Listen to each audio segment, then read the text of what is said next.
ଆପଣଙ୍କର ଇପିଏଫ୍ ଆକାଉଣ୍ଟରେ ଥିବା ବାଲାନ୍ସକୁ ଆପଣମାନେ ଅନଲାଇନ୍ ମାଧ୍ୟମରେ ଆଡ଼ଭାନ୍ସରେ ୱିଡ୍ରାଲ୍ କରିବା ପାଇଁ ଚାହୁଁଛନ୍ତି, ତାହେଲେ ଆପଣମାନେ ଆପଣଙ୍କର ନିଜ ମୋବାଇଲ୍ ମାଧ୍ୟମରେ ଘରେ ବସିକି ୱିଡ୍ରାଲ୍ କରିପାରିବେ।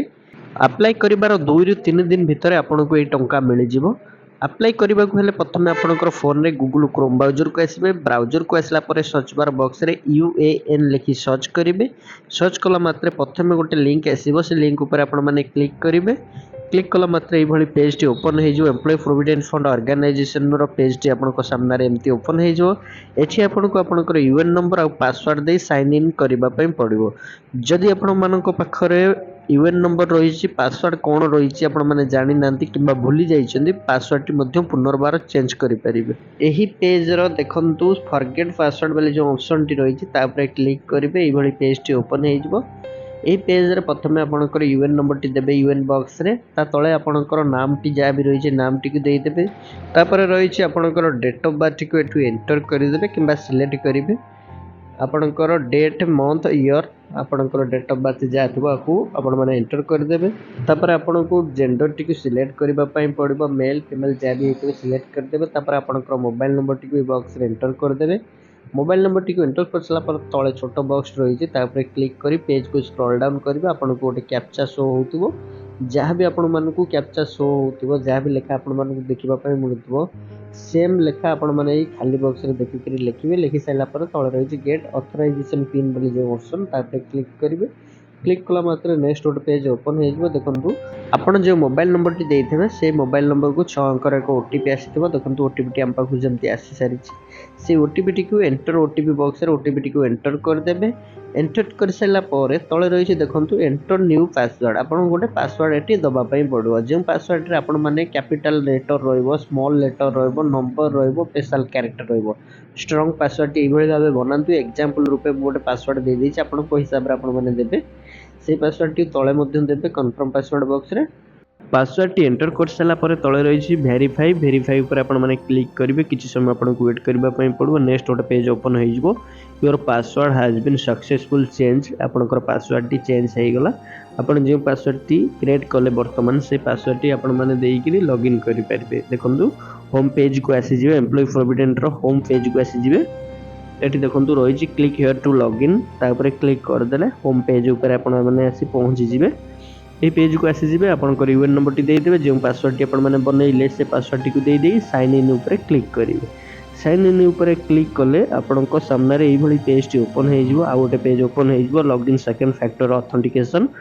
ଆପଣଙ୍କର ଆଧାର ସହିତ ଯେଉଁ ମୋବାଇଲ୍ ନମ୍ବରଟି ଲିଙ୍କ୍ ଥିବ ସେଇ ମୋବାଇଲ୍ ନମ୍ବରକୁ 6 ଅଙ୍କର ଏକ OTP ଆସିଥିବ। ସେ OTPଟିକୁ ୱାନ୍ ଟାଇମ୍ ପାସୱାର୍ଡ଼ ବକ୍ସରେ OTPଟିକୁ ଏଣ୍ଟର କରିଦେବେ। ଏଣ୍ଟର କରିସାରିଲା ପରେ ତଳେ ରହିଛି ସବମିଟ୍ ଉପରେ କ୍ଲିକ୍ କରିବେ। ନେକ୍ସଟ ଗୋଟେ ପେଜ୍ ଓପନ୍ ହେଇଯିବ ଯାହାକି ଲଗ୍ଇନ୍ ହେଇଯିବ।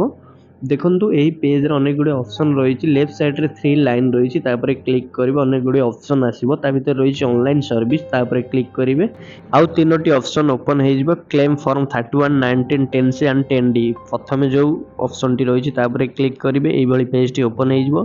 ଏହି ପେଜ୍ରେ ଆପଣଙ୍କୁ ଆପଣଙ୍କର ବ୍ୟାଙ୍କ ଆକାଉଣ୍ଟ ନମ୍ବରଟି ଦେବା ପାଇଁ ପଡ଼ିବ, ଯାହାକି ଆପଣଙ୍କୁ ଆପଣଙ୍କର ବ୍ୟାଙ୍କ ଆକାଉଣ୍ଟ ନମ୍ବରଟିକୁ ସମ୍ପୂର୍ଣ୍ଣ ରୂପେ ଏଠି ଏଣ୍ଟର କରିଦେବେ। ଏଣ୍ଟର କରିସାରିଲା ପରେ ତଳେ ରହିଛି ଭେରିଫାଇ ଉପରେ କ୍ଲିକ୍ କରିବେ। এইଭଳି ଗୋଟେ ପପଅପ୍ ଆସିବ, ୟେସ୍ କରିବେ।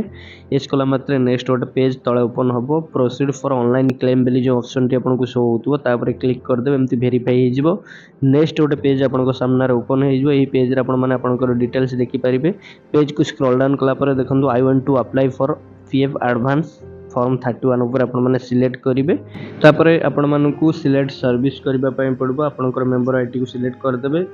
ତାପରେ ଦେଖନ୍ତୁ ସିଲେକ୍ଟ ଆଡ଼ଭାନ୍ସ ପାରାରେ ଆପଣମାନଙ୍କୁ ସିଲେକ୍ଟ କରିବା ପାଇଁ ପଡ଼ିବ କେଉଁ ପାରାରେ ଆପଣମାନେ ନେଇପାରିବେ ଯାଇକି ବାଲାନ୍ସ ୱିଡ୍ରାଲ୍ କରିବା ପାଇଁ ଚାହୁଁଛନ୍ତି। ଦେଖନ୍ତୁ ଆମେ ଏଠି ବର୍ତ୍ତମାନ କନଷ୍ଟ୍ରକ୍ସନ୍ ଅଫ୍ ହାଉସ୍ ପାରାରେ ନେବା ପାଇଁ ଚାହୁଁଛୁ। ଯଦି ଆପଣମାନେ କନଷ୍ଟ୍ରକ୍ସନ୍ ଅଫ୍ ହାଉସ୍ ପାରାରେ ନେବା ପାଇଁ ଚାହୁଁଛନ୍ତି ତାହେଲେ ଆପଣଙ୍କ ସର୍ଭିସ୍ ପିରିୟଡ଼ 5 ବର୍ଷରୁ ଉପରେ ହୋଇଥିବା ଦରକାର।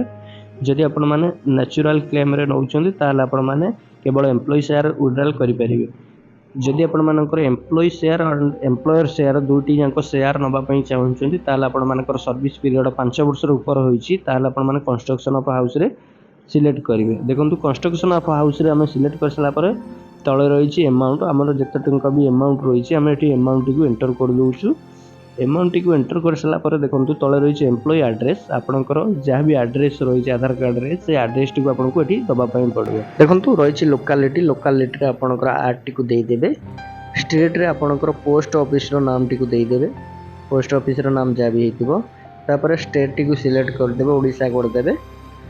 ओडिशा कर सारापर देखो आपन को आपंकर डिस्ट्रिक्ट टी सिलेक्ट करने पड़ो। डिस्ट्रिक्ट टी सिलेक्ट कर सारापर आपंकर सिटी टी सिलेक्ट करेंगे। सिटी आपंकर डिस्ट्रिक्ट नाम देपारे कि आपंकर सहर नाम देपारे। तापर आपंकर एरिया पिन कोड देदेवे। आपंकर आधार कार्ड रे रही आपंकर एरिया पिन कोड टी दे सारापर गेट मोबाइल ओटीपी जो ऑप्शन टी रही क्लिक करेंगे। क्लिक कला मात्र एमती नेक्स्ट गोटे पेज ओपन होगा पर्यंत आपको वेट करने पड़ो। नेक्स्ट पेज टी ओपन हो जाइए। OTP send successful on registration mobile number. देखो आपंकर रजिस्ट्रेशन मोबाइल नंबर ओटीपी आसीज जमीक आम पाखक ओटीपी आसी सारी आसीथिबा ओटीपी टी एंटर ओटीपी बॉक्स रे ओटीपी टी एंटर करदे। एंटर कर सारापर तले रही valid OTP and submit form claim तापर क्लिक करेंगे। क्लिक कला मात्र देखो आपंकर सबमिट टी हो आपण मानक एमती देखिपारे आपंकर क्लेम टी सबमिट हो।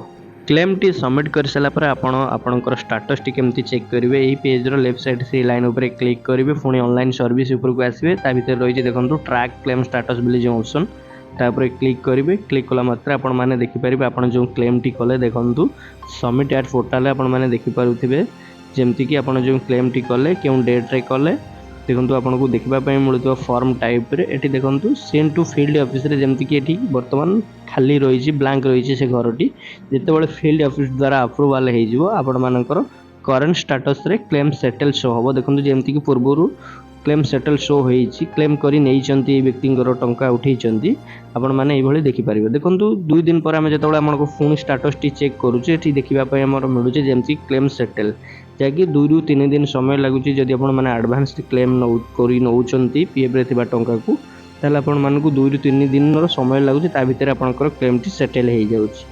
आपण मैंने यही भाव आपण मैंने घरे बसिक आपंकर निज मोबाइल माध्यम आपंकर ईपीएफ टंका को क्लेम करी आडभांस विड्रॉल करेंगे। ईपीएफ अकाउंट रे थिबा बैलेंस को ऑनलाइन माध्यम रे केमती एडवांस रूपे विड्रॉल करा जाए आपण मानकु वीडियो माध्यम रे हमें इन्फॉर्मेशन देइछु। आपण मानकु देइथिबा इन्फॉर्मेशन आपण मानकु निहाती भल लागिथिबो। आपण मानकु देइथिबा इन्फॉर्मेशन टी जदि आपण मानकु भल लागिथिबो वीडियो टी को लाइक कमेंट शेयर सब्सक्राइब करिवे।